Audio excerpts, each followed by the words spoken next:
kapatid na Eli, yung mga kabayan. atin pong mga tainga, no, makikita po natin yung composition ay nakikita natin na mayroon ditong design, ano. Sabi nyo nga po, mayroong intelligent designer na gumawa nito. At ang binabanggit nyo nga po dito, yung hindi mo magagawa yung isang bagay nang wala kang kaalaman doon sa bagay na yon. Kung ikaw ay merong ginawa halimbawa na mikropono, kaya ka nakagawa ng mikropono dahil merong kang kaalaman kung paano ito nakakarinig. At dito po ipinapakita ninyo doon sa pinag-aralan natin na merong lumikha ng pakinig. Meron pong nakakaalam noon at merong pinanggalingan yon dahil sa hindi po ito basta't ginawa lamang dahil ipinapakita po ng kanyang komposisyon. Hindi basta diretso lang yung tenga, meron po siyang mga kurba sa loob para po hindi siya basta mapasok din naman ng mga mikrobyo. Ay minsan po ay nagkakaroon nga noong pagde-develop ng earwax at yung komposisyon niya po na nagpapakita ng pag-control noong pagkarinig. Sabi nyo nga po hindi ito nakatalikod, kung hindi ito po ay nakaharap dahil para po makasagap ng sound, at yung sound dahil dun sa mga kurba-kurbada, ito po ay makapasok yung tunog doon sa ating pong mga tainga. Nagpapakita na meron pong gumawa nito, meron pong isang makapangyarihan o isang nakakaalam na nag-design po nito. Sabi nyo nga po wala naman sigurong maniniwala na nandiyan dyan yung camera, sabihin mo lang yan dyan na basta lumitaw lang yan dyan. Siya ay nagkaroon ng sumabog dyan, basta nandyan na lang yan, merong camera. Kasi yung camera parang mata din na nakakakita.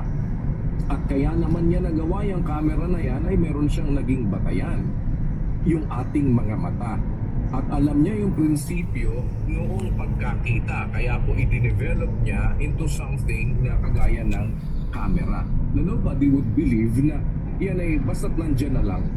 Kung hindi meron po na nagdisenyo niyan, mayroong gumawa niyan na nakakaintindi nung prinsipyo kung paanong makakita. Ganon din po naman ninyo pinapaliwanag na mayroong lumikha noong pakinig. Sabi nyo nga, siyang lumikha ng pakinig. Hindi ba siya makakarinig? O kaya po siya nakagawa ng pakinig dahil siya ay nakakarinig at alam niya yung prinsipyo kung paanong makarinig. Kaya niya po yun nagawa. Ganon din po yung mata na nakakakita. Alam niya yung prinsipyo nun at sigurado po na yan ay hindi basta't lumabas na lang ng ganyan dahil bunga o produkto ng mga nagsama-samang wala at pagkatapos ay sumabog, pagkatapos ay nabuo na po na mata, nabuo na tenga o nabuo na tao. Kagaya po noong sinasabi noong Big Bang Theory.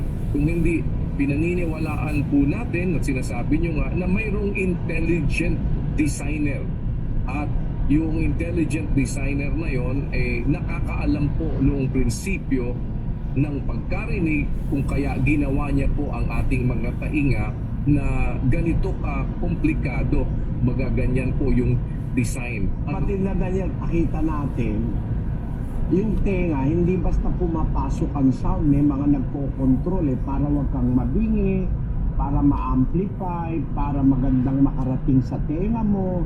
Papasok yung sound, tapos merong sasangga para yung sasangga magmo-modulate nung sound, tapos connected naman yan sa ating isip, na-analyze yung sound. Iyon ang sinasabi ng Biblia Bakit?